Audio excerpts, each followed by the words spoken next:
యొక్క శిలువ మరణ వేదన గుర్తు చేసుకొని మన జీవితాల కొరకు ఆయన ఎంత ప్రాణత్యాగం చేశారో మరలా మనం గుర్తు చేసుకొని మన జీవితాలు పాప ప్రాయశ్చిత్తముతో మారు మనసుతో దేవుని మార్గంలో నడిచి ఆ నిత్యరాజ్య వారసులుగా ఉండటానికి దేవుడిచ్చిన గొప్ప సమయమే.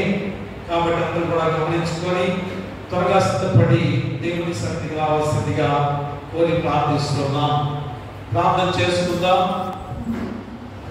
కృపా సంపూర్ణుడా మా రక్షకుడా యేసయ్యా, మీ పాదాలు కలిగి స్తుతులు స్తోత్రాలు తండ్రి.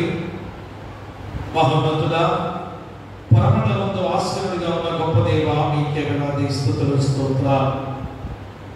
గడిచిన దినం నుంచి ఈ దినం వరకు మనం కాచి కాపాడి మీ రెక్కలలో భద్రపరిచినందుకు కూడా మీకే వేలాది స్తుతులు స్తోత్రాలు.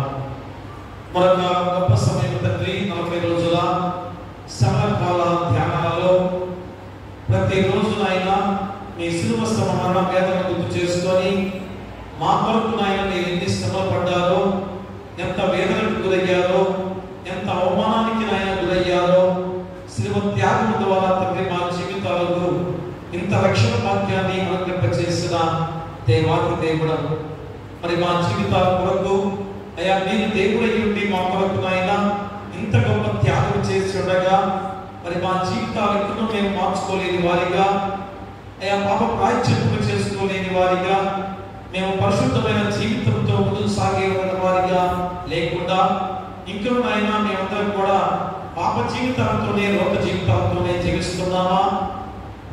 ప్రతి ఒక్కరు కూడా ప్రశ్న వేసుకొని ఈ 40 రోజుల ఈ శిలువ ధ్యానాలలో ఖచ్చితంగా తన హృదయాన్ని పగలగొట్టుకొని ప్రతి ఒక్కరూ కూడా అయ్యా మేమేం చేస్తున్నాం, ఏ రీతిగా మేము నడుచుకుంటున్నాం అనేది పాద సన్నిధిలో, దేవుని పరిశుద్ధ సన్నిధిలో ప్రతి ఒక్కరు కూడా తమ యొక్క జీవిత విధానాన్ని పరీక్షించుకొని పరిశీలించుకొని ఆ పాప జీవితాన్ని వీడి పరిశుద్ధమైన మార్గంలో నడపడానికి మీ కృప వారికి దయచేయండి.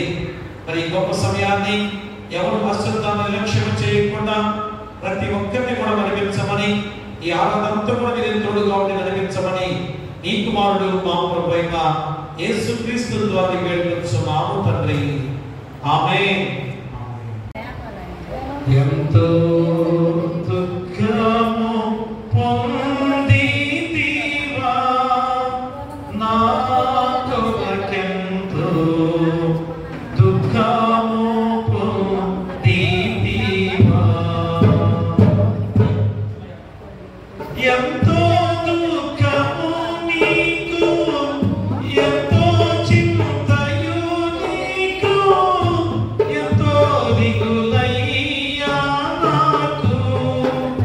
ఆ పొంతి పిలాతుయు నీకు పెట్టిన శ్రమలను తలపోయగా, ఎంతో దుఃఖము పొందితివా నా కొరకెంతో దుఃఖము పొందితివా. వచ్చిరి యూదులు ముచ్చటలాడుచు మెచ్చటమాడుచు నిన్ను వత్సలముతో వారి ఇచ్చవచ్చినట్లు కొట్టి దూషించినారా, ఎంతో దుఃఖము పొందితివా నా కొరకెంతో దుఃఖము పొందితివా.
ఎన్నా ప్రేమించినావా ఎంతో దుఃఖము పొందితివా నా కొరకెంతో దుఃఖము పొందితివా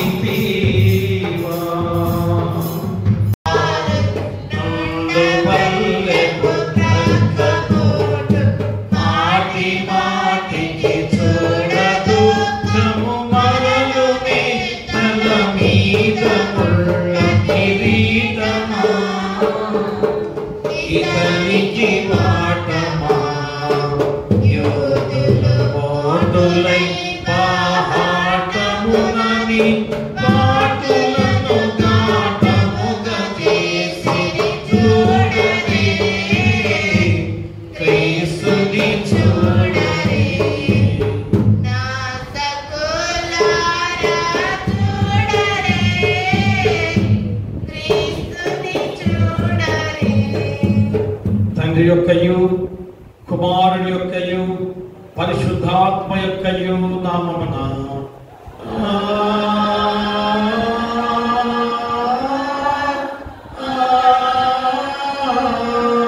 ఆమేన్.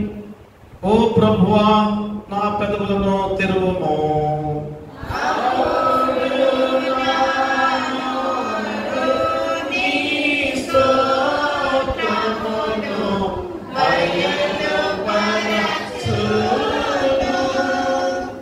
ఓ దేవా నన్ను విడిపించుటకు త్వరగా రమ్ము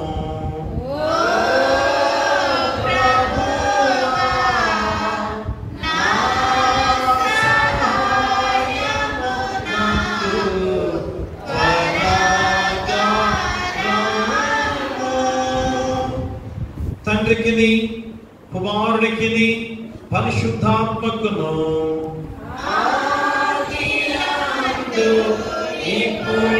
ఇప్పుడెల్లప్పుడు యుగయుగముల తుండునాట్టు మహిమ కలుగుగాక. ఆమేన్ ఆమేన్ ఆమేన్. త్వరగా కీర్తన గ్రంథము 35వ అధ్యాయాన్ని చదవలసిందిగా కోరి ప్రార్థిస్తున్నాం. దేవుని వాక్యం చదువుతున్నాం. కీర్తనలు 35వ అధ్యాయం 1 నుంచి 28 వచనాలు ఉత్తర పద్ధతిలో పాఠ్యభాగంగా చదువుతున్నాం. యెహోవా నాతో వ్యాజ్యమాడు వారితో వ్యాజ్యమాడు, నాతో పోరాడు వారితో పోరాడు.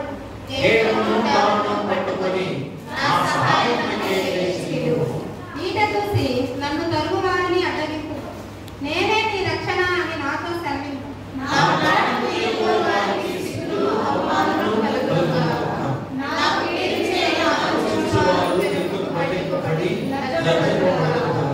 నిర్హేతుకముగా నాకు శత్రువులైన వారిని నన్ను గురించి సంతోషింపనీయకుము. నిర్నిమిత్తముగా నన్ను ద్వేషించు వారిని కన్ను గీటనీయకుము.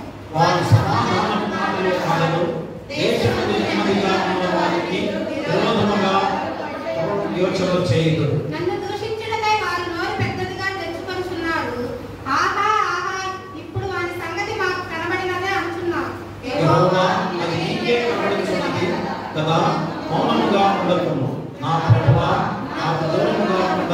నాకు న్యాయం తీర్చుటకు మేల్కొనుము.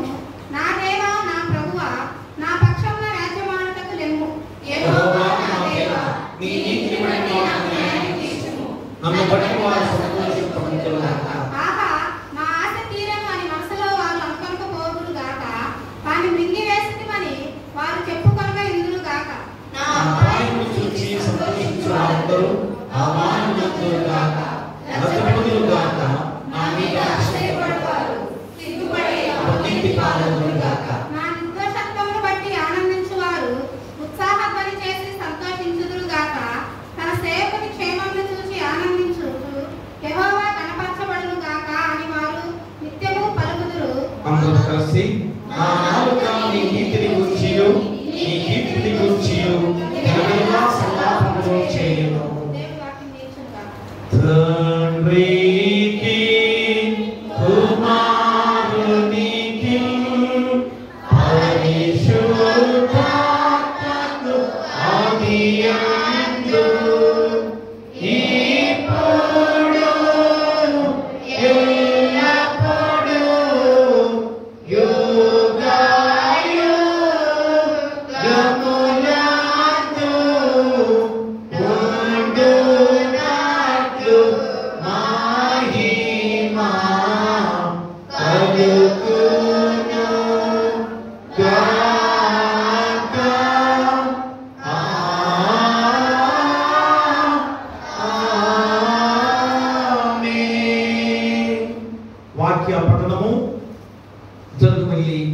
నాగేశ్వరి వచ్చి యోహాను సువార్త 13వ అధ్యాయము 3 నుంచి 11 వచనాలు చదవవలసిందిగా కోరి ప్రార్థిస్తున్నాం. చదువుతుంది నాగేశ్వరి వచ్చి యోహాను సువార్త 13వ అధ్యాయం 3వ వచనం నుంచి 11వ వచనాలు.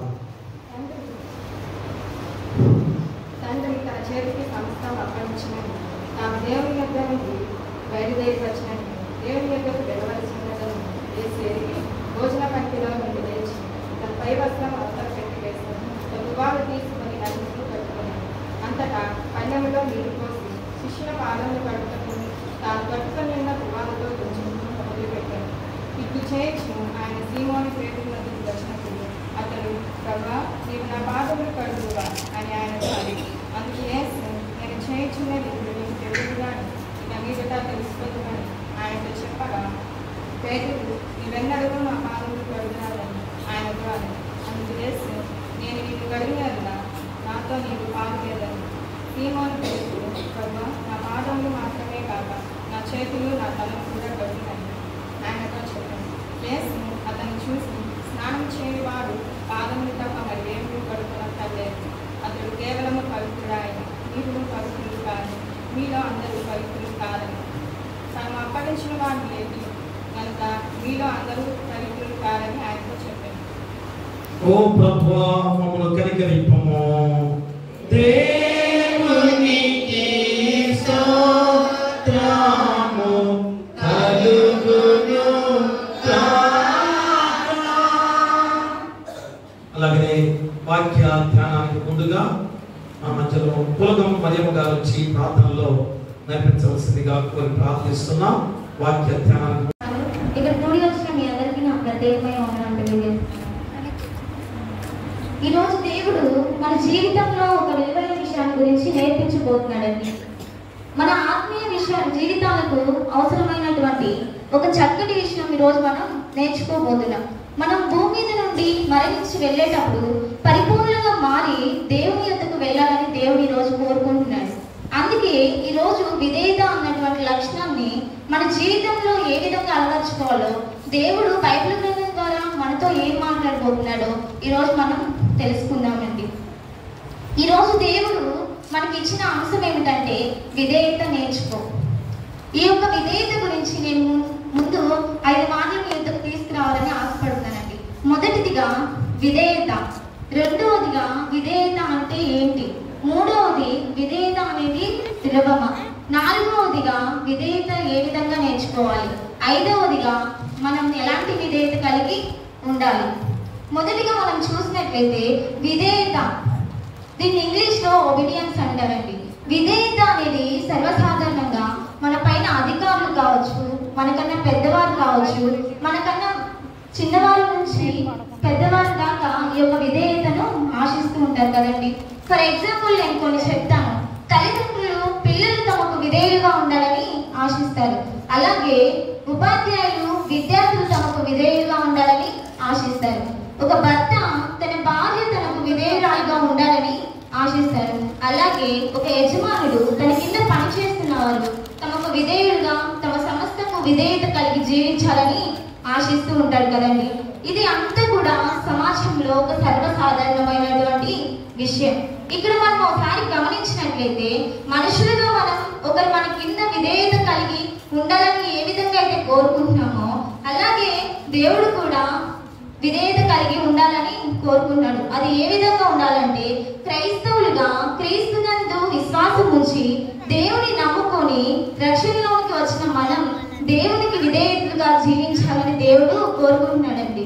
మనలో విధేయత అనే లక్షణం ఉండాలని దేవుడు ఈరోజు ఆశపడుతున్నాడు. ఎందుకు మనం దేవునికి విధేయత కలిగి ఉండాలంటే దేవాది దేవునికి మనం ఒక పరిపూర్ణ విశ్వాసులుగా మనం ఎందుకు కనిపించాలి అంటే మనకు ఉండవలసిన లక్షణాల్లో మొదటిగా ఒక లక్షణం విధేయత. ఇప్పుడు రెండవదిగా వాట్ ఈస్ ఒబీడియన్స్, విధేయత అంటే ఏంటి? మనం ముందుగా ఏం చెప్పుకున్నామండి? విధేయత గురించి కదా. ఏంటి ఎవరు వినట్లేదా? ముందుగా నేను విధేయత గురించి చెప్పానండి. రెండవదిగా విధేయత అంటే ఏంటి?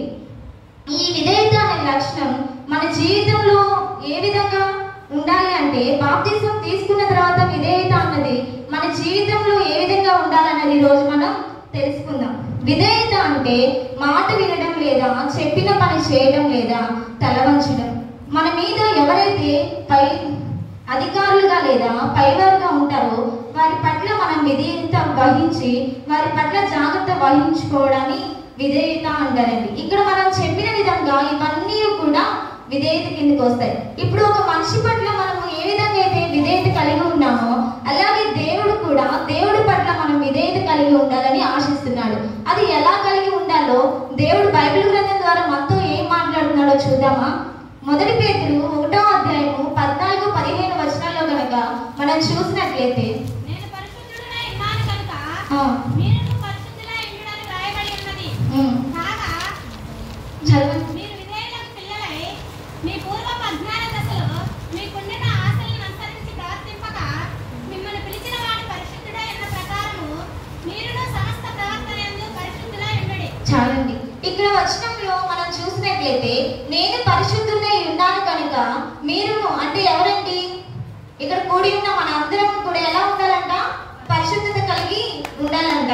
ఇక్కడ మరి ఒక మాట మనం గమనించినట్లయితే మీరు విధేయులకు పిల్లలై మాట్లాడితే ఎవరు మాట్లాడుతున్నారు? దేవాది దేవుడు చెప్పిన మాటగా ఇక్కడ మనకు ఎవరు చెప్తున్నారండి? పేతురు గారు చెప్తున్నారు. మీరు దేవునికి విధేయులకు పిల్లలుగా ఉండాలి అని అనుకుంటే ఏ విధంగా ఉండాలని చెప్తున్నారు పేతురు గారు? విధేయులకు పిల్లలు కలిగి ఉండాలని చెప్తున్నారు. అలాగే పరిశుద్ధులై ఉండాలని పేతురు గారు చెప్తున్నారు. మీకు పూర్వము మీకున్న అజ్ఞాన దశలో ఆశలను అనుసరించక, అంటే మనం యేసుక్రీస్తు నమ్మనప్పుడు లేదా యేసుక్రీస్తు గురించి తెలియనప్పుడు అజ్ఞాన దశలో మనకున్న ఆశలు ఉంటాయి కదండి. అయితే అలాగే మనం రక్షణ మార్గంలోకి రాకమునుపు అడుగు పెట్టక మునుపు మనలో కొన్ని లోకాశలు లేదా లోక వ్యసనాలు లేదా ఇహలోక సంబంధమైన ఆశలు ఉంటాయి. వాటన్నిటి మీద మనము అజ్ఞాన దశ అంటే అదే ఎలాంటిది? లోకాశలు. ఇంకేంటండి ఏం చెప్పాను నేను? అజ్ఞాన దశ ఏంటంటే ఏం చెప్పానండి మీకు? లోకాశలు లేదా లోక సంబంధమైన అదే ఇహలోక సంబంధమైన అలవాట్లు పట్ల మనం ఏం పెట్టకూడదంట? ఆశ ఉండకూడదంట. ఎందుకు? దేంట్లో ఉన్నప్పుడు దేవుడు ఎదిగినప్పుడు వాటి పట్ల మళ్ళీ మనం అట్లా ఉండకూడదని చెప్తున్నాడు. ఈ విధమైనటువంటి లక్షణాలు మనలో ఉంటే వాటి పట్ల మళ్ళీ మనం ప్రవర్తించకూడదంట. అయితే ముందు మనం చెప్పినట్లు ఏమని చెప్పాను? నేను పరిశుద్ధుడై ఉన్నాను కనుక మీరును కూడా పరిశుద్ధులు ఉండాలి అని చెప్పి దేవుడు చెప్తున్నాడు. మరి ఏ విధంగా ఉండాలి అంటే సమస్త ప్రవర్తన యందు మనం పరిశుద్ధులమై ఉండాలంట. ఇక్కడ పరిశుద్ధత అంటే మనం అందంగా రెడీ అవడం కాదండి. పరిశుభ్రత వేరు, పరిశుద్ధత వేరు. ఇక్కడ పరిశుభ్రత అంటే మన పైరూపానికి సంబంధించినది. పరిశుభ్రత అంటే మన అంతరంగ స్వభావానికి సంబంధించినదండి. కాబట్టి ఇక్కడ ఎలా ఉండాలంట? మనం సమస్త ప్రవర్తన యందు పరిశుద్ధత కలిగి మనం జీవించాలంటండి. అప్పుడు మనం ఎలా ఉంటామంట? విధేయులకు పిల్లలుగా దేవాది దేవుళ్ళు మనం ఉంటామంట. మన చూపుల్లో కానీ మన మాటల్లో కానీ మన చేతల్లో కానీ మన ఆలోచనలో కానీ పరిశుద్ధత ఉంటేనే మనం నిజంగా విధేయులుగా ఉంటామంట. విధేయులకు పిల్లలు ఎలా ఉండాలో మరి ఒక మాట నేను బైబిల్ గ్రంథం ద్వారా మీకు గుర్తు చేస్తానండి. నిర్గమకాండము 24వ అధ్యాయము 7వ వచనంలో కనుక మనం చూసినట్లయితే, ఎవరు చదవద్దండి. ఇక్కడ మనం ఒక విషయాన్ని గమనించినట్లయితే అతడు నిబంధన గ్రంథమును తీసుకొని ప్రజలకు వినిపించగా అంటున్నాడండి. ఇక్కడ నిబంధన గ్రంథాన్ని ఎవరు తీసుకున్నారండి? మోషే గారు.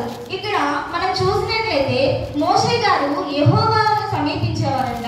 అంటే అప్పుడు ఎవ్వరు యెహోవా దగ్గరికి వెళ్ళకూడదు. ఇప్పుడు ప్రజలు ఉంటారు కదా మోషే గారితో.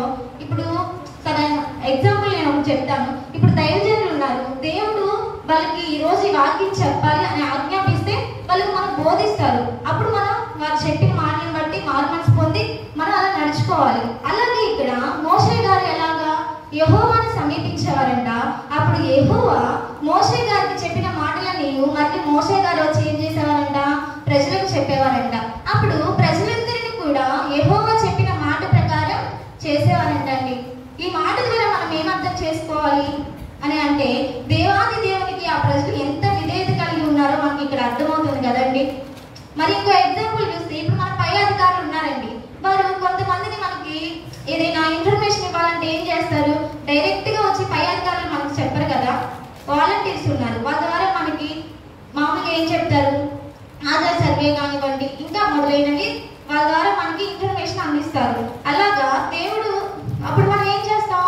వాళ్ళు చెప్పిన మాట ప్రకారం మనం ఫాలో అవుతాం, వాళ్ళని విధేయతగా వాళ్ళని గౌరవిస్తాం కదా. వాళ్ళు చేయకుండా మనము అశ్రద్ధ చేయం కదా, వాళ్ళు చెప్పింది మనం ఫాలో అవుతాం కదా. అలాగే ఇక్కడ మోషే గారు చెప్పింది కూడా డైరెక్ట్ గా దేవాది దేవుడు ప్రజలకి చెప్పపోయినా కానీ మోషే గారు వాళ్ళకి తెలియజేసింది కూడా వాళ్ళు మాట్లాడకుండా మేము ఎందుకు చేయాలి అని అనకుండా వారు దేవుడు చెప్పిన మాటకు విధేయత కలిగి ఉన్నారు. దీన్ని బట్టి మనం ఏం అర్థం చేసుకోవాలి? సమస్త ప్రవర్తన యందు మనం విధేయులై ఉండాలని అర్థమవుతుంది కదండి దీని ద్వారా. మూడవదిగా విధేయత అనేది సులభమా? మొదటిగా మనం ఏం చెప్తున్నామండి? విధేయత. రెండవదిగా విధేయత అంటే ఏంటి? మూడవదిగా విధేయత అనేది సులభమా? మొదటి సమయాలు 15:22లో మనం చూసినట్లయితే విధేయత అనేది సులభం కాదంటండి. అసలు విధేయత కలిగి ఉండాలంటే మనం విధేయతను ముందుగా మనం నేర్చుకోవాలంట. అది ఎలా నేర్చుకోవాలంటే చదవద్దండి. ఈ యొక్క విధేయత అన్నది మనకి ఎలా వస్తుంది అంటే ఆయన యొక్క పిలుపుకు మనం లోబడినప్పుడు, ఆయన యొక్క మాటకు విధేయులమైనప్పుడు, ఆయన యొక్క ఆజ్ఞకు మనం విధేయులమైనప్పుడు విధేయత అనేది మనకి వస్తుంది. కానీ మన యొక్క స్వభావం ఎలాంటిదండి? తిరుగుబాటు స్వభావం. మారినట్లే మారుతాం, మళ్ళీ ఏం చేస్తాం? మళ్ళీ లోకంలో పడిపోతాం. అలాగే సులభంగా అవిధేయులమైపోతాం. కాబట్టి విధేయత అనేది అంత సులభం కాదండి. మరి ఏం చేయాలి అంటే విధేయత అనేది ఏ విధంగా నేర్చుకోవాలి? నాలుగవ మాట, విధేయత అనేది ఏ విధంగా మనం నేర్చుకోవాలి? నిర్గమకాండము 20వ అధ్యాయము 12వ వచనంలో కనుక మనం చూసినట్లయితే మొదటిగా బైబిల్ చదవండి.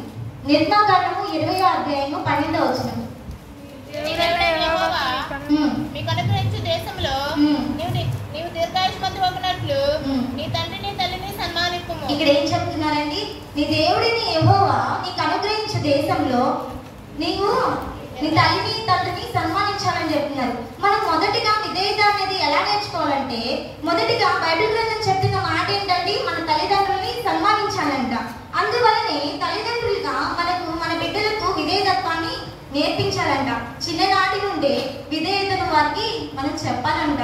వాళ్ళు కూడా అప్పుడప్పుడు చిన్నపిల్లలు చూడండి, అప్పుడప్పుడు అవిధేయులైపోతూ ఉంటారు. మనం పిల్లలకి విధేయత నేర్పించాలి అంటే మంచి మార్గంలో పెట్టాలి అంటే వారిని మనం ఇష్టం వచ్చినట్లు కొట్టి అలా ఉండు ఇలా ఉండు అంటే వారు మారండి. మరి విధేయత ఏ విధంగా నేర్పించాలి? అది మంచి మార్గం ఏంటి అని అంటే ఆ కార్యాన్ని పెద్దవారిగా మనం చేసినప్పుడు దాన్ని చూసి మన బిడ్డలు నేర్చుకుంటారంట. అయితే నేను ఒక మాట ఈ రోజు మీకు జ్ఞాపకం చేయబోతున్నానండి. ఒక ఊరిలో ఒక తల్లి ఉంటుందంట. ఆ తల్లికి ఒకే ఒక కుమారుడు ఉంటాడంట. ఎంతో కష్టపడి ఇంట్లో పని చేసుకుని ఆ కొడుకుని చదివిస్తూ ఉంటుందంట. అయితే ఆ ఊర్లో తన చదువు మొత్తం పూర్తి చేసుకుని సిటీకి వెళ్ళాల్సిన అవసరం వచ్చిందంట. అంటే సిటీలో చదవాల్సిన అవసరం ఉందంట. అయితే సిటీకి వెళ్తాడంట. అక్కడ తను అన్యాయంగా చెడు సహవాసాలకు లోబడి అక్కడ తను చెడిపోతూ ఉంటాడంట. ఇంటికి మాత్రం ఫోన్ చేస్తూనే ఉంటాడంట. ఎందుకు? మనీ అవసరమైనప్పుడు. అమ్మ నాకు అర్జెంటుగా మనీ కావాలి, బుక్స్ కొనాలి, కాలేజ్ ఫీ కట్టాలి, లేకపోతే రూమ్ రెంట్ కట్టాలి అని చెప్పేసి అనేకమైన కారణాల చేత తనకి ఫోన్ చేస్తూ ఉంటాడంట. అయితే ఆ తల్లి ఏం చేస్తుంది? అయ్యో నా కొడుకు చాలా దూరాన ఉన్నాడే, మరి నా కొడుకు ఎంత అవసరం ఉంటుందో, అక్కడ ఎంత కష్టపడుతున్నాడో, ఎంత ఇబ్బందిగా పడుతున్నాడో, మరి నేను ఏదైనా అంటే మనకు తెలియదు కానీ సిటీకి వెళ్ళినప్పుడు అయిన వాళ్ళు ఎవరు అక్కడ ఉంటారు కదా, మరి హెల్ప్ చేసే వాళ్ళు కూడా ఉంటారో ఉండరో అని చెప్పి తల్లి చాలా దిగులు పడిపోయి తన కుమారుడికి ఆమె చేసే ఒక వంతు పని అయితే ఆమె కష్టాన్ని మరింత, అంటే ఒక ఇంట్లో తను చేసే పని అయిపోయింది అనుకోండి, మరి ఒక ఇంటికి వెళ్ళి తన కష్టాన్ని మరింత చేస్తుందంట. అలా కష్టాన్ని పెంచుకుని తను కూడబెట్టుకున్న డబ్బులన్నీ ఏం చేస్తుంది? ఆ కొడుక్కి పంపిస్తూ ఉంటుంది. కానీ ఇక్కడ కొడుకు ఏం చేస్తాడు? అన్యాయంగా ఆ డబ్బును ఖర్చు పెడుతూ ఉంటాడండి. అయితే లోక సంబంధమైన వ్యసనాలు కానీ, పబ్బులు కానీ, సినిమాలు కానీ ఇంకా అనేక వాటికి తను ఖర్చు పెడుతూ ఉంటాడు. అయితే తన తల్లికి తన కొడుకుని చూడాలనిపించి వెళ్తుందండి సిటీకి. తనకి చెప్పా పెట్టకుండా వెళ్తుంది. అయితే తన కొడుకు ఉన్న రూమ్ కోసం ఎంతో కష్టపడి ఆ రూమ్ ఎత్తుక్కుని మరి వెళ్తుందంట. అయితే ఆ రూమ్కి వెళ్ళగానే చూడగానే ఎన్నో అసభ్యకరమైన ఫొటోస్ అంట, అక్కడ సినిమా పోస్టర్స్ అతికిచ్చి ఉన్నాయంట. తల్లి చాలా ఏడ్చిందంటండి. ఏంటి, నా కొడుకు నేను బాగానే పెంచానే, మంచిగా బైబిల్ చదివేవాడు, చక్కగా ప్రార్థన చేసేవాడు, దేవుడు భయభక్తులు కలిగి ఉండేవాడు, ఎందుకు ఇలా ఇదైపోయాడు అని ఆ తల్లి ఎంతగానో బాధపడిందంటండి. ఎందుకు అలా బాధపడుతుందంటే ఆ రూమ్ లో అన్ని అసభ్యకరమైన ఫొటోస్ ఉన్నాయంట. అయితే తల్లి ఏడ్చి బయటికి వెళ్ళిపోయి యేసుక్రీస్తు వారి సిలువలో వేయబడ్డ ఒక పోస్టర్ ని వచ్చేసరికి తన కుమారుడు వచ్చేసాడంట. అయితే అమ్మా ఏంటి ఇలా వచ్చావు, మాట మాత్రం కూడా చెప్పకుండా ఏంటి ఇలా వచ్చావు అని చెప్పి కంగారు పడుతున్నాడంట. ఎందుకు కంగారు పడుతున్నాడు? అమ్మ నా రూమ్ చూసిందేమో, నేను అక్కడ అతికించిన పోస్టర్స్ చూసిందేమో, ఇంకా నాకు మనీ పంపించిందో లేదో అని చెప్పేసి బాధపడుతున్నాడంట. అయితే తన తల్లి ఏం మాట్లాడకుండా ఆ నైట్ అంతా తన కొడుకు దగ్గర ఉండి ఆ మార్నింగ్ వెళ్ళేటప్పుడు ఏం చేసిందంటే తన కొడుక్కి యేసుక్రీస్తు వారి సిలువ వేయబడ్డ ఫోటోలు ఇచ్చి ఇలా అందంట, నా కుమారుడా, నీ జీవితం సరైనదో లేదో ఒకసారి చూడు. మునుపు నీ జీవితం ఏ విధంగా ఉండేదో నీవు మర్చిపోతీవా? ఎందుకు ఇలా చెడిపోతున్నావు? ఎంత ప్రార్థన చేసేవాడివి, ఎందుకు ఇలా మారిపోయావు అని గద్దించి మరలా తనని దగ్గరకు తీసుకుని బుజ్జగించిందంట.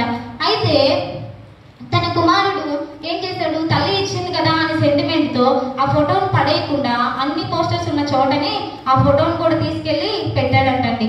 అయితే రోజు బయటికి వెళ్ళి ఫ్రెండ్స్ తో తిరిగేసి వచ్చి సాయంత్రం పడుకునేటప్పుడు అన్ని ఫోటోలు చూసేలాగే అవి కూడా చూసేవాడంట. చూసి ఇంకా అలాగే పడుకుని 2 రోజులు గడిచిన తర్వాత అయ్యో యేసుక్రీస్తు వారు పరిశుద్ధుడు కదా, పరిశుద్ధుడు ఉండవలసిన ప్లేస్ లో నేనేంటి అసభ్యకరమైన ఫొటోస్ పెట్టాను, అలా ఉండకూడదు కదా అని చెప్పేసి అవన్నిటిని చింపేసి బయట పడేసాడంట. ఆ తర్వాత ఎంత పడుకుందాం అనుకున్నా కానీ తనకు అస్సలు నిద్ర పట్టడం లేదంటండి. అయితే తను మోకాలేసి ప్రార్థన చేయడం మొదలు పెట్టాడంట. దేవా, ఇట్టి జీవితం నాకు వద్దు, నేను ఎంతగానో అవిధేయున్నై కలిగి ఉంటున్నాను, కాబట్టి ఈ క్షణమే నేను రక్షణ మార్గంలోనికి నడిపించు, నేను విధేయులుగా జీవించటకు నాకు సహాయం చేయండి, నా యొక్క గత జీవితాన్ని మీరు మన్నించి నూతన జీవితం నాకు ఇవ్వండి అని చెప్పి ప్రార్థన చేసుకున్నాడంట. ఇక్కడ తన తల్లి తనని ఎలా మార్చింది? కొట్టి మార్చిందా?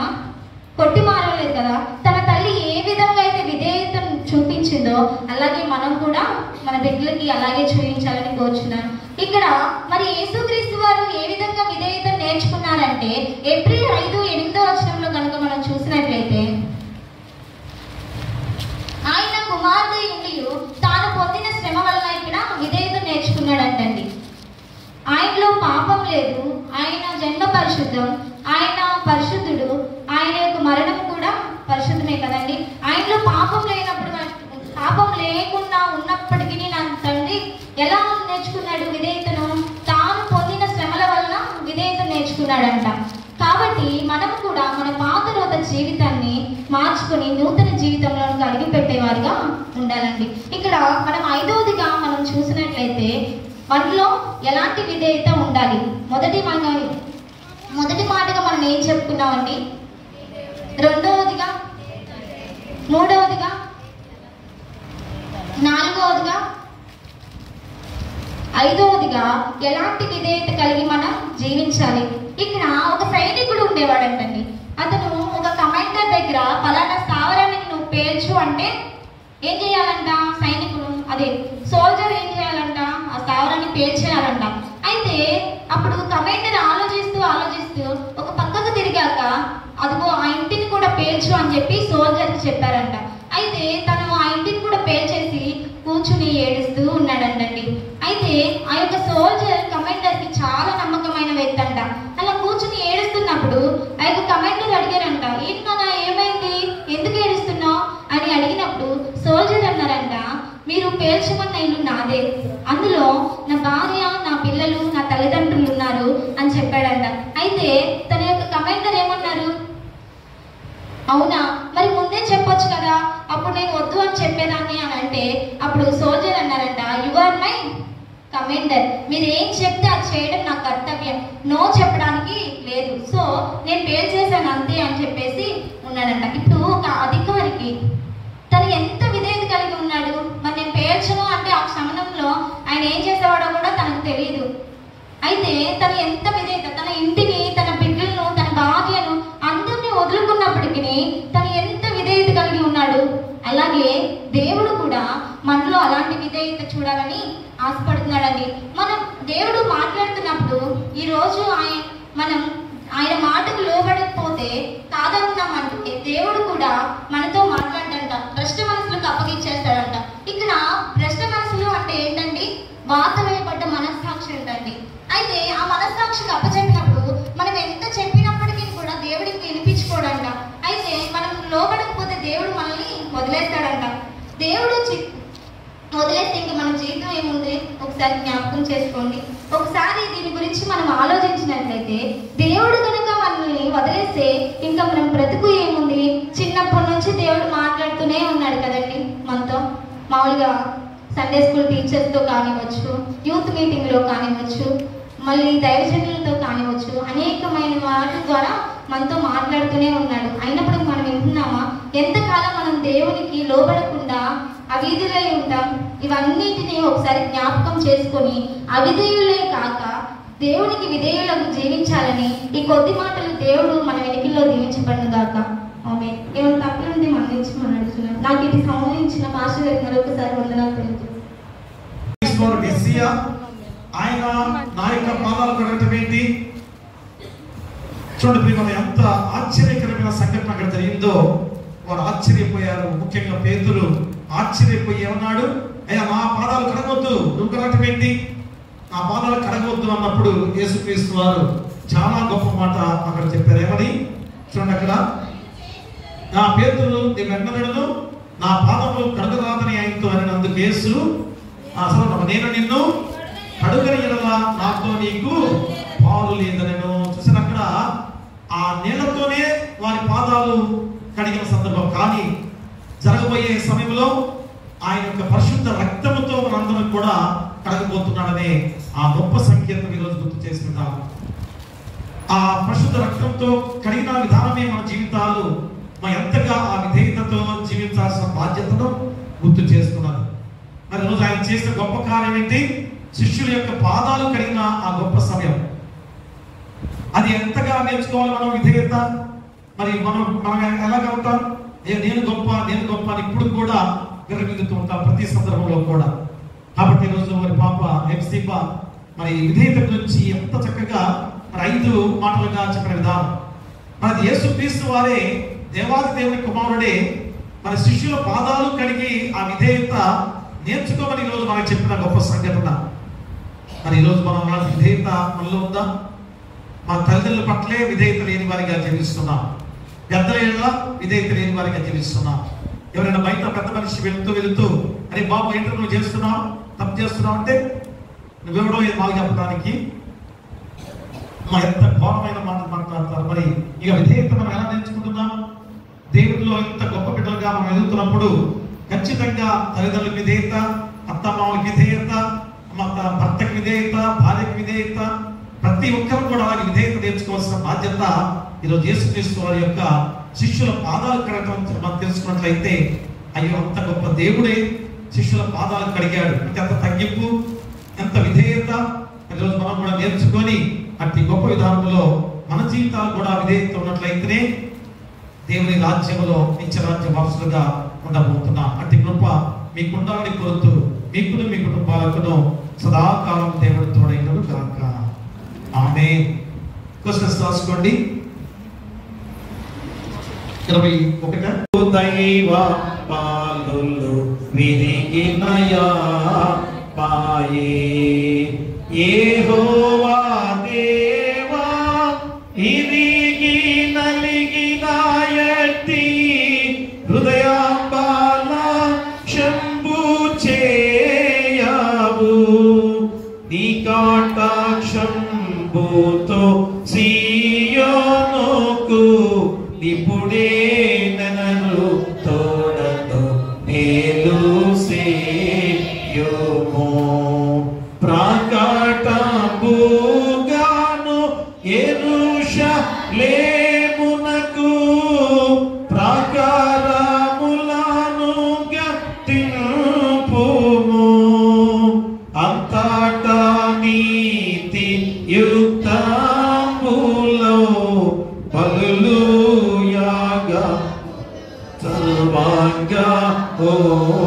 మాము ఎంతో ఇష్టము బలిపీఠము మీద ఎన్నో కోడెల జనుల పిల్తురు దహన బలి నీకు నా నిష్టము మరియు దైవ బాలులు విరిగిన యాత్మాయే.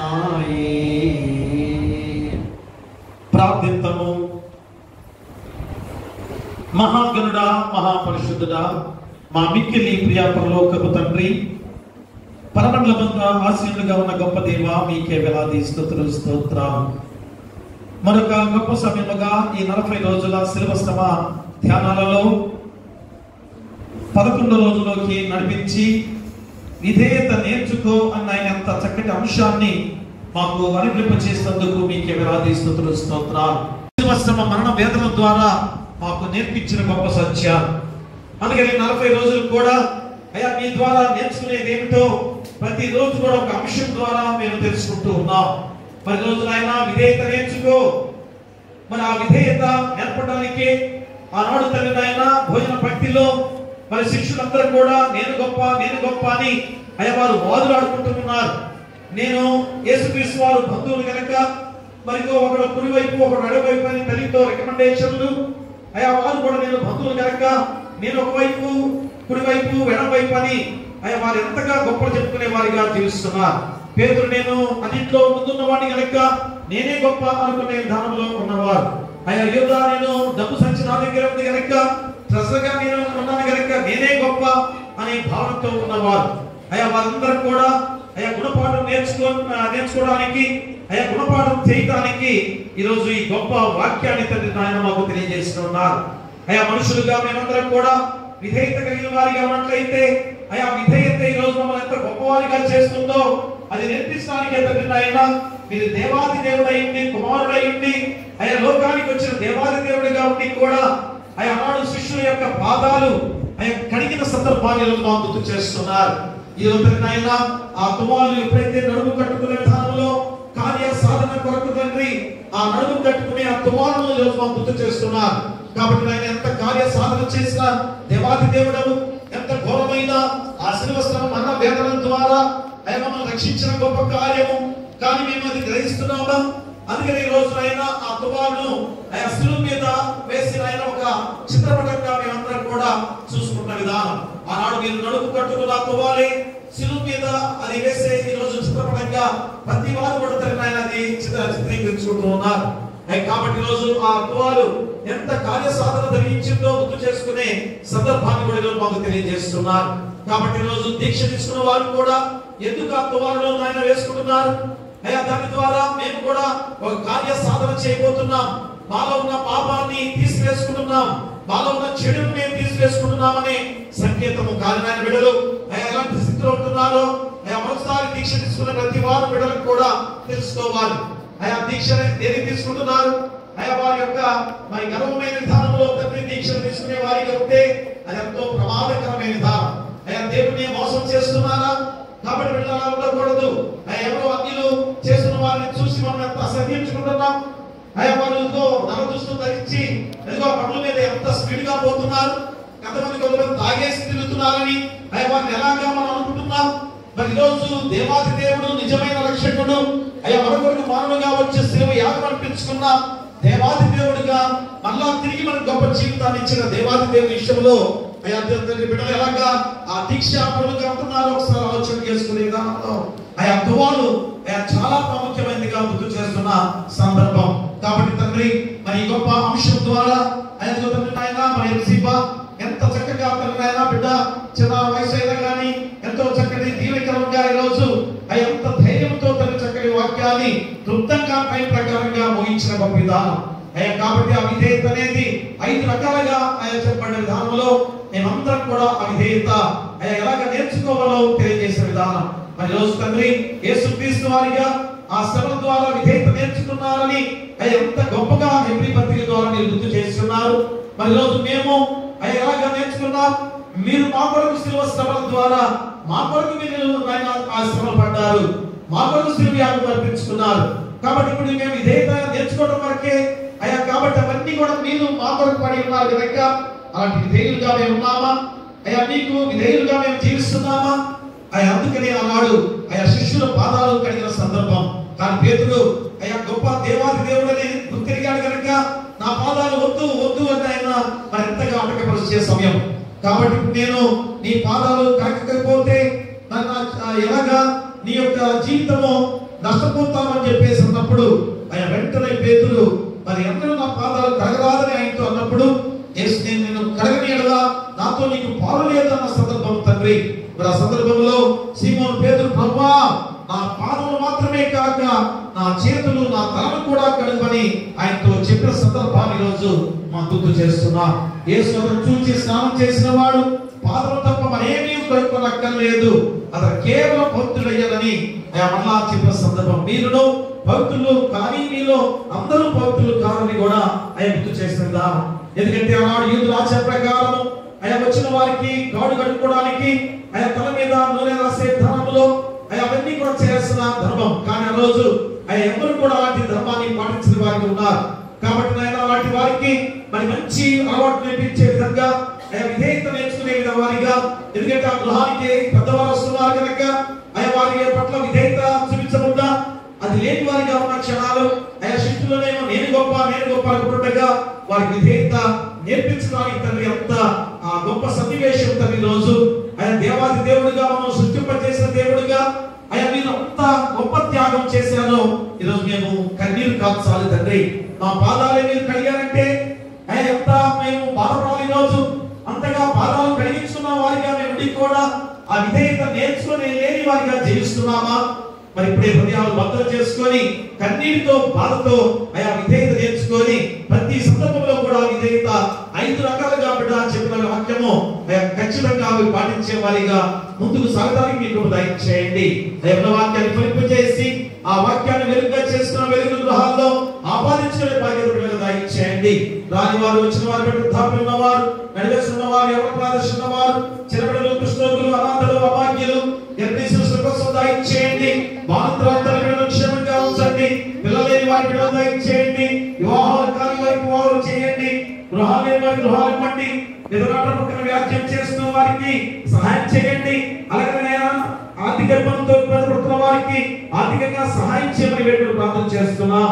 అలాగే అనారోగ్యంతో బాధపడుతూ సంఘంలో గాని గ్రామంలో గాని హాస్పిటల్ గాని ఎవరైతున్నారో మా సంఘంలో చాలా మంది అనారోగ్యంతో బాధపడుతున్నారు. గుండె ఆపరేషన్లు గాని వేరే జబ్బులతో గాని కాలు గాయాలు తుట్టి గాయాలు పోషక గాయాలతో బాధపడుతున్న బిడ్డలు గాని వేరే జబ్బులుతున్న ప్రతి వారిని బట్టి మేము ప్రార్థన చేస్తున్నాం.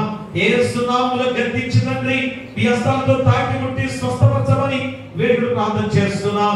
అలాగే కష్టమైన పనులు చేసుకునేవారు కష్టాన్ని తగ్గ ప్రతిఫలంతో నడిపించండి.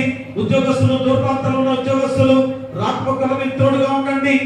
వారు ఉద్యోగాల్లో ప్రమోషన్తో నడిపించే బాధ్యత దయచేయండి. చదువుకునే బిడ్డలు ఇంటర్మీడియట్ ఎగ్జామ్స్ పూర్తయ్యేటగా మంచి మార్కులు సాధించుకునే బాధ్యత దయచేయండి. అలాగే 10th క్లాస్ ఎగ్జామ్ ఈ రోజు నుంచి ప్రారంభించేటగా అందరూ మంచి విద్యార్థులు అవ్వాలి. ఎందుకంటే మొట్టమొదటి పబ్లిక్ ఎగ్జామ్ మొట్టమొదటి పెట్టి ఎక్కుతున్నారు. అది ఎక్కితే ఇక సులువైన మార్గంలో ప్రయాణం చేయొచ్చే గొప్ప విధానం. ఎందుకంటే ఒక మెట్టు ఎక్కే అలవాటు వచ్చిందంటే పై మెట్లు ఎక్కే అలవాటు కూడా వస్తుంది. కాబట్టి ప్రతి తరగతి కూడా విజయం సాధించుకునే బిడ్డలుగా ఉండబోతున్నారు తండ్రి. నీ పరిశుద్ధ ఆత్మశక్తి ద్వారా ప్రతి ప్రశ్నకి జవాబు రాసుకునే బిడ్డలు ఎండలు ఎక్కువగా ఉంటున్నాయి కనుక రాకపోకలను తోడుగా ఉండి క్షేమకరంగా పరీక్ష చుట్టూ కూడా మీ దేవుడు కంచెగా ఉంచి విజయాలతో ముందు నడిపించే బాధ్యత దయచేయండి. ఇంకా ఎంతమంది అయితే ఏ ఎగ్జామ్స్ ద్వారా ప్రతి ఒక్క ఎగ్జామ్స్ రాసే కనుక ప్రతి దాంట్లో కూడా విజయంతో ముందుకు సాగింపచేసి ఉద్యోగాలు స్థిరపడే బాధ్యత దయచేయండి. అలాగే ఇతర దేశాల్లో చదువుకున్న బిడ్డలు కూడా దీవించి బలపరచమని వేడుకలు ప్రార్థన చేస్తున్నాం. అలాగే ఈ సమయంలో మరి వ్యవసాయదారులను వ్యాపారస్తులను కూడా దీవించి బలపరచండి. పాడి పశువుల పక్షాలను దీవించి పశువుల కాపులను గొర్రెల కాపులను దీవించి బలపరచండి. అలాగే వాహనాల మీద ప్రతి వారిని కూడా క్షేమకరంగా నడిపించమని వేడుకలు ప్రార్థన చేస్తున్నాం. అలాగే సేవకులుగా ఉన్న ప్రతి బిడ్డలు ఉద్యోగస్తులుగా ప్రజల క్షేమాన్ని కోరుతూ చేసే సేవ ద్వారా ఖచ్చితంగా మీ ద్వారా తిరిగి ప్రతిఫలం వారికి ఇవ్వబోతున్నారు. అటు వారికి దయచేయండి. అలాగే ప్రపంచ నాయకులు, దేశ నాయకులు, రాష్ట్ర నాయకులు, గ్రామ నాయకులు, జిల్లా నాయకులు శాంతి సమాధానం అలాగే నాయన మా సంఘంలో ప్రతి బిడ్డను దీవించి బలపరచండి. ముఖ్యంగా నూతన దేవాలయ నిర్మాణ విషయంలో ఐకమత్యంతో అందరూ కూడా కలిసి చేసుకునే బాధ్యత దయచేయండి నాయన. ఎందుకంటే ఎవరు కూడా ఆయన అందరూ ఐకమత్యంతో చేసుకునేదే దేవాలయ నిర్మాణం కాబట్టి ఆయన ఎలాంటి ప్రపంచాలు లేకుండా ఆయన ఖచ్చితంగా అందరూ కూడా ఆయన దేవుని ఆలయం అంటే ఎంత గొప్ప విధానము కాబట్టి ఆ ఐకమత్యం ఖచ్చితంగా ఉండి ఆయన ముందుకు సాగడానికి మీకు దయచేయండి. అలాగే ఆయన ఈ సమయంలో ఆయన మా సంఘాన్ని ఆయన డెలిగేట్ గారిని సంఘమిత్రులను ఆయన ప్రొఫెసర్లను పిసిసి వారిని సమాధానం దీవించి సంఘాన్ని అభివృద్ధి చేయడానికి మీకు దయచేయండి. మరి ఈ సమయంలో చక్కని వాక్యాన్ని చెప్పిన పాప బిడ్డ ఎఫ్సి గారి విషయంలో మేము ప్రార్థన చేస్తున్నాం. ఆయన భక్త గారి ప్రార్థన చేస్తున్నాం, వారికి ప్రార్థన చేస్తున్నాం. ఆయన అంత దీవెనకరంగా కుటుంబం నడుస్తుండగా ఆ కుటుంబానికి దీవించి వారి కుటుంబ సభ్యులందరూ కూడా దీవించి బాపచరం వేడుకు ప్రార్థన చేస్తున్నాం. అలాగే ప్రపంచంలో అసలు వారు ఆయన వాక్య పఠనం చేసిన వారు ఆయనను ప్రార్థన చేసిన వారు అందరూ ప్రార్థన చేస్తున్నాం. ఎంత దీవెనకరము ఎంత గొప్ప బాధ్యత మీరు పాట పాడిన బిడ్డలు ఎంత దీవెనకరమైన విధానంలో ఈ గొప్ప సమయంలో ఇంత గొప్ప వారికి అనుభవంతో నడుస్తున్న గొప్ప విధానం కాబట్టి ప్రతి ఒక్కరిని దీవించి బలపరచమని ఆయా మళ్ళా తిరిగి వెళ్తుండగా క్షేమకరంగా గృహాలు నడిపించమని ఆయా ప్రతి వారి గృహాల చుట్టూ సంఘం చుట్టూ ఆయా గ్రామం చుట్టూ కూడా మీ దేవదూత కంచెగా ఉంచమని నీ కుమారుడు మా ప్రభువైన యేసుక్రీస్తు ద్వారా వేడుకొంచున్నాము తండ్రి. ఆమేన్. పరలోకమందున మా తండ్రి నీ నామం పరిశుద్ధపరచబడును గాక, నీ రాజ్యం వచ్చును గాక, నీ చిత్తం పరలోకమందు నెరవేర్చును భూమి మీద నెరవేరును గాక. ఆహారమే మాకు దయచేయము. ఆయన పాపము చేసిన వారిని క్షమించుమనగా అపరాధులను క్షమించుము. శోధన పంపించుము. రాజ్యమును శక్తియు మహిమయు నిరంతరము నీవై ఉన్నవి. ఆమేన్. మన ప్రభువైన యేసుక్రీస్తు ప్రేమ, మన తండ్రి దేవుని కృప, పరిశుద్ధాత్మ అన్యోన్య సహవాసము ఇదిగో తండ్రి నాయన ఈ 40 రోజుల సమకాల ధ్యానాలలో విధేయత నేర్చుకోని ఆయన మీరు శిష్యులకు ఆయన పాదాలు కడిగి చూపించిన గొప్ప దేవాది దేవుడు. అయ్యా మేము అలాంటి విధేయత ఉంటే ఎంత గొప్ప స్థితిలో ఉండబోతున్నామో కూడా గుర్తు చేసి ఉన్నారు. అలాంటి విధేయత నేర్చుకున్న ఆ గొప్ప విధానంలో చక్కటి వాక్యం కలిగిన ప్రతి బిడ్డలకు అయ్యా రాని వారికి, సంఘానికి, గ్రామానికి, రాష్ట్రానికి, దేశ ప్రపంచంలో ప్రతి బిడ్డలకు సదాకాలము తోడైనను గాక. ఆమేన్. కట కట పాపస కటము బాపుటకింత ఎటువంటిది ప్రేమ, ఎటువంటిది శాంత నితులవ నిల్తు స్వామి. ఎటువంటిది ప్రేమ, ఎటువంటిది శాంత నితులవ నిల్తు స్వామి. ఏ పాపమెరుగని యో పావనమూర్తి పాప విమోచకుండా నా పావి దైవమా నా పాపముల కొరకి